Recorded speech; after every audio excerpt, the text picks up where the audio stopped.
Hello and welcome to today's podcast. I'm Kavita Barty, a legal advisor at the Leasehold Advisory Service, and today I'm joined by John Bagley from the Ombudsman Services Property and Sean Hooker from Property Redress Scheme. This podcast is one in a series of podcasts and is in conjunction with the fact sheet When to Contact the Redress Scheme, which was created by Lease, the Property Ombudsman, Ombudsman Services Property and the Property Redress Scheme. Now, I've made a request under sections 21 and 22 of the Landlord and Tenant Act 1985, and I've asked the managing agent if I can see a summary of accounts and supporting documentation, but this has not been provided by the agent. Can the redress schemes force them to provide me with this information? I mean, we can't force them to provide this information.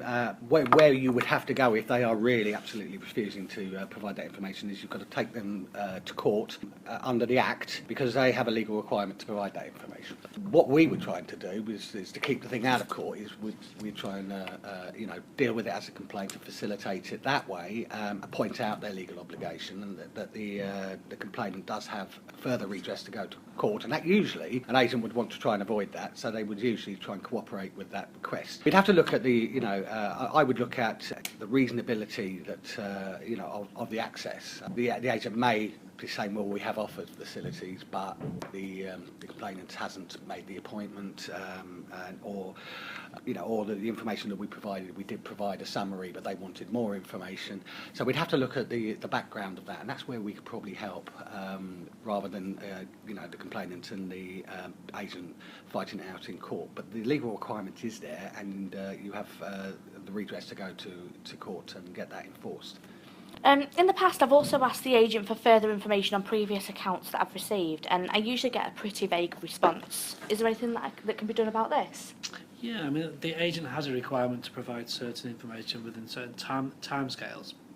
And just to build on Sean's point, if an agent does particularly not want to do that for whatever reason, there are avenues to go down. But as far as the good thing about the redress schemes are that we can have a look at what they should be providing and ask them to provide it, and in most cases agents will do that.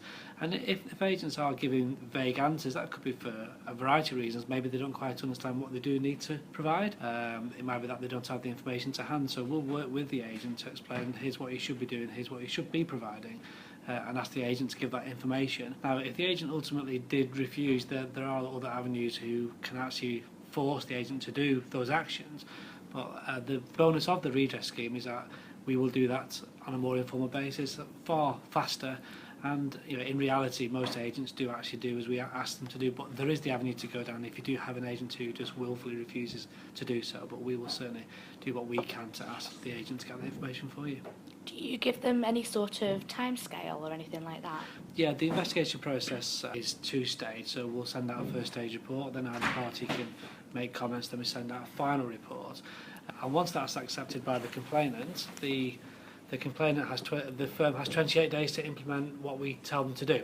So there is a very strict and tight timescale, and most agents do abide with that. Okay, that's great. Thank you very much, John and Sean. That was really useful. Thank you for joining us on today's podcast. I hope you found it useful.